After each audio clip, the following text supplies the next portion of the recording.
I post a quick daily stock market update every morning covering the latest stock market news to get you ready for the trading day ahead. Check it out on the channel if you want to stay on top of the news. I think you'll find it useful. Shares of NVIDIA and other chip stocks moved higher late yesterday after that news that the Trump administration is planning to rescind some Biden-era chip curbs on broad tiers of countries in favor of new rules that would actually focus on direct negotiations with countries. In a statement, an NVIDIA spokesperson said that the company welcomes the administration's leadership and new direction on AI policy, and that the change would give America a once-in-a-generation opportunity to lead the next industrial revolution. Joining us right now is Chris Casso. He is Wolfe Research senior analyst. Chris, you're actually upgrading your view on NVIDIA as a result of this. You want to tell us a little bit about that? Well, what the situation is right now is that the old Biden era rule that came at the end of the Biden administration is it doesn't look like it's going to be implemented in the same way. And the way that old rule was, there were 3 tiers. The highest tier, U.S., Japan, Western Europe, there were no restrictions. Tier 3, China, Russia, there were full restrictions. And the question is within this tier 2. And under the Biden era rule, there were quotas, caps on how many chips that you could sell to each country. So you could imagine that this was, somewhat unworkable, that there were some arbitrary limits put in place. So I think it's a good thing that there's going to be some flexibility there. But the question is, what will it be replaced with? And that's not clear right now. And Chris, tell me, we had heard from NVIDIA that I think they were taking, a $5 billion write-down of the chips that they had targeted for China before this news was rescinded. How does this change the impact, I guess? You're changing your price target, updating that today. I know you haven't published a note yet, but how do you factor that in? How do you try and figure it out? Yeah, so we made those changes about a week ago when the China rules came out. We haven't made changes today, but with regard to what happened with China, we think the good news there is that Band-Aid has been ripped off, and it was significant. China was 10 to 15% of their of their total data center revenue. That's now gone, but now it's known that it's gone, so that doesn't happen again. What we're hoping for here with these rules is that we don't have another step down.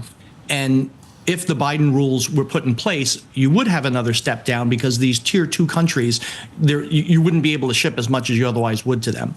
So what we're looking for is some sort of policy that achieves the goal of not allowing chips to get into China via third countries, but still not cut off legitimate data centers that might be in Malaysia and Poland and other countries that were in that tier 2, and allow NVIDIA and others to be able to ship into those countries. So is this a big win for the tech companies, or you have to wait and see exactly what the details are on all of this? The devil's in the details. And, again, what the risk here is, what we see is that there would be individual negotiations with individual countries. And my fear there is that, some of the trade negotiations kind of slip into this. And what I don't think would be positive is if, we had a negotiation with, countries in the Middle East, for example, and say, if you give us X, Y, and Z, then we'll allow you to have more AI chips. So you're worried about the administration picking winners and losers when it comes to countries, and that in turn will create winners and losers when it comes to these companies. That's exactly right. And anytime where the government picks winners or losers, it's going to be a lot less efficient than if the market's doing it itself. Right. So the chaos theory continues, and that's your biggest problem with trying to figure out what this means? Yeah, and it goes with all the other tariff discussions that we have right now, because if you think about it, these companies have to make plans years in advance, and the China restrictions are a good example. The chips that went into China were specifically designed for rules, and the criteria for that was that the capabilities of those chips would be the same as what China could do internally via Huawei, and there were millions of dollars spent in developing those chips for R&D, and then all of a sudden the rules change and you can't ship them anymore. All that R&D is wasted. So, we've spoken to company management teams over the last couple of weeks, and the view is I need to have some degree of certainty with regard to the policy before I spend money on R&D to design the products, and especially to put CapEx in place to decide where I'm going to put my manufacturing facilities, because the rules are changing. So for the industry, the semiconductor industry right now, management teams are frozen until there's policy clarity. With the administration changing the AI diffusion rule, the question now becomes, what specific changes will be made? It seems very likely that the tiered system of the rule will be revoked, which is good news for NVIDIA. Early last week, Reuters reported that the administration was considering doing away with the rule and instead using countries' access to high-end NVIDIA chips as leverage in trade negotiations. If that is correct, I think it'd be a positive over the long term, assuming that the administration is able to strike deals with each of the countries involved. As for whether this is a positive or negative in the short term, depends on one specific aspect. Will countries be allowed to purchase NVIDIA products while negotiations are ongoing, or will they be restricted from NVIDIA's products until a deal is reached? The answer to that question will determine whether this is a positive or negative for NVIDIA in the immediate term. In my view, the ideal situation would be that the diffusion rule gets scrapped and NVIDIA be allowed to export freely even as trade negotiations are ongoing. This way, the administration could still use NVIDIA as leverage in trade negotiations without it hurting NVIDIA. Hopefully, we will get specific details on the situation very soon. Let's get back to the clips, and I'll provide more context as we go. China is a very large market. It's probably going to be a $50 billion AI market in a couple of 2-3 years. It would be a tremendous loss not to be able to address it as an American company. It's going to bring back revenues, it's going to bring back taxes, it's going to create lots of jobs here in the United States. Jensen Huang and Lisa Su yesterday on our air talking about this sort of Gordian knot where you're arguing for selling to a country that you're also trying to decouple from. Yeah.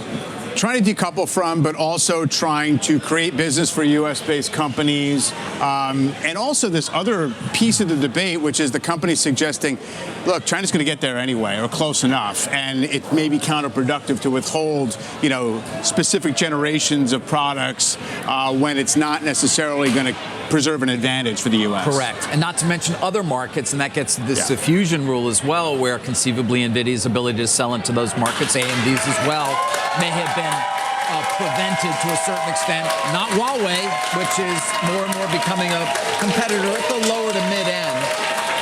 By the way, I know that Jensen Huang told the president, from what I understand, we're talking $40 billion in revenues that could, in profits. That's a lot of tax dollars that you could be losing out on.